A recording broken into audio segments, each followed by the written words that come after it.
2009.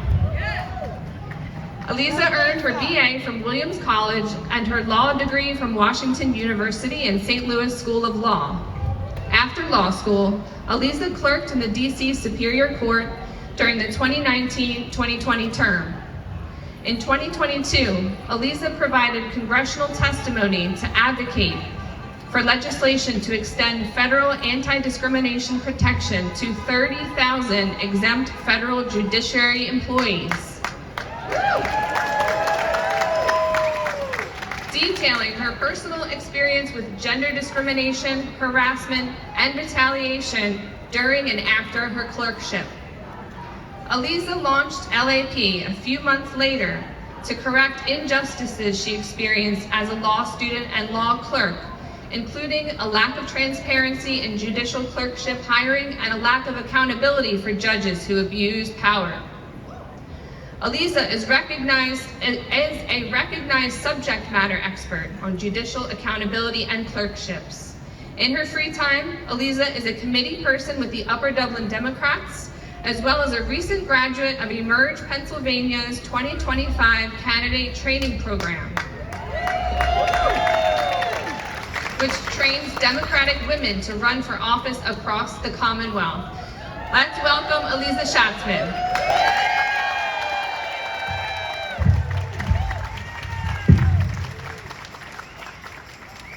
Hello, Montco. My name is Aliza Shatzman, and I'm a committee person in Upper Dublin. Yeah. So I've probably knocked on some of your doors this fall. I'm also the president and founder of the Legal Accountability Project, or LAP, a nationwide court accountability nonprofit fighting sexual harassment and misconduct in the courts.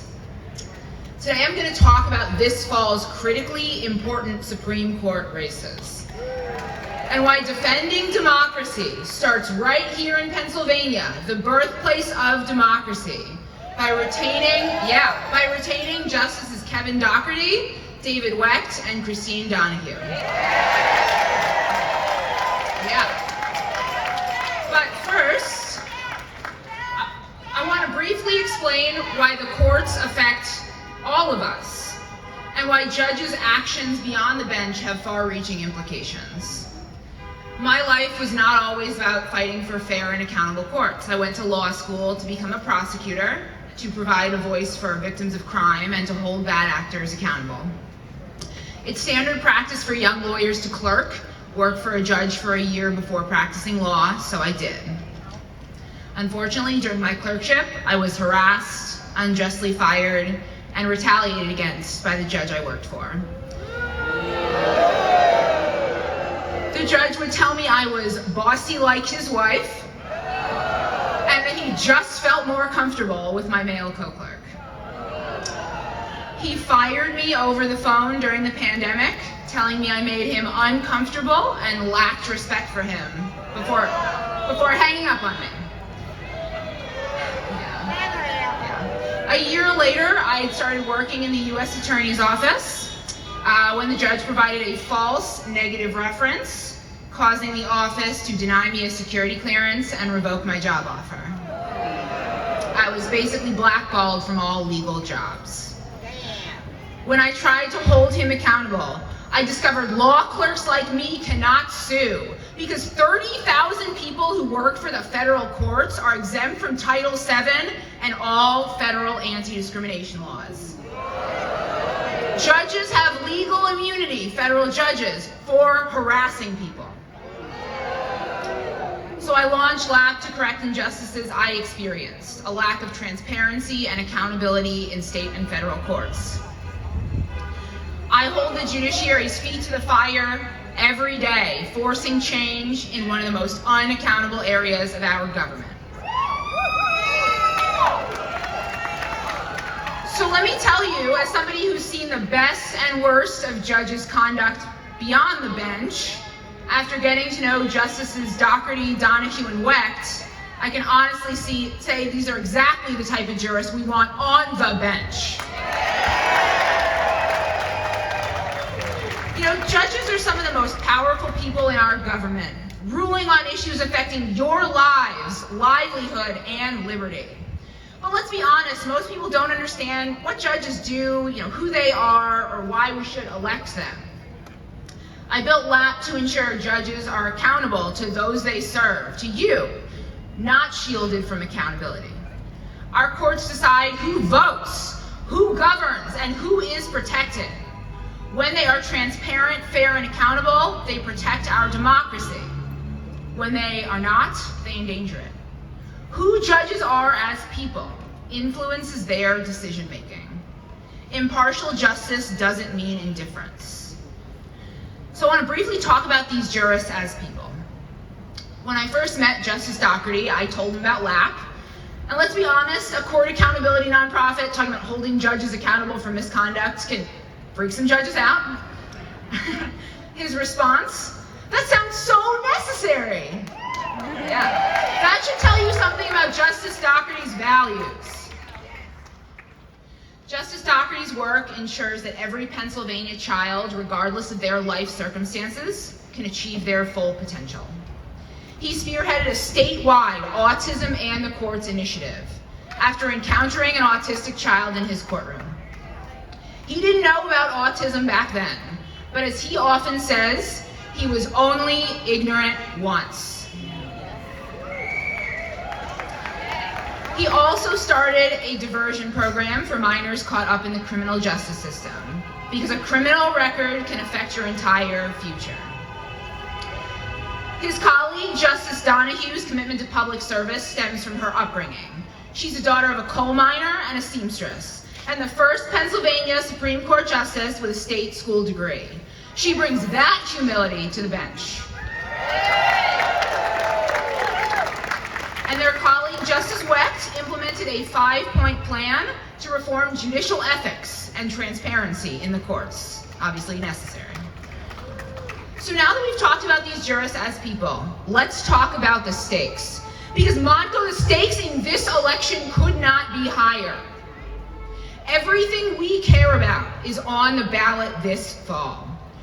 Whether you care about voting rights, civil rights, reproductive rights, the environment, our Pennsylvania Supreme Court is the backstop for democracy.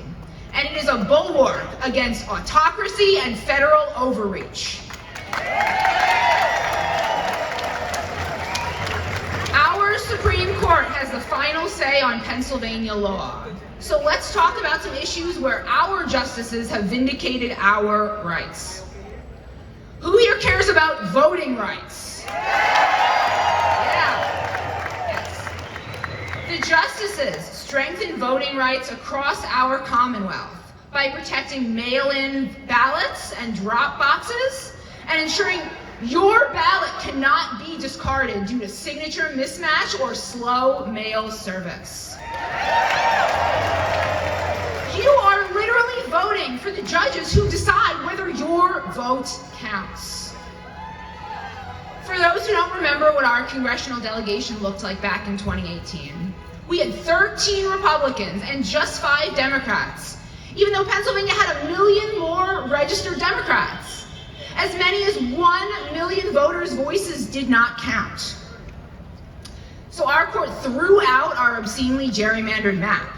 We went from the most gerrymandered map in the country to the fairest.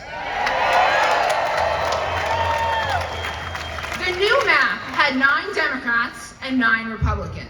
This ruling is the reason we have Congresswomen Madeleine Dean and Mary Gay Scanlon representing us.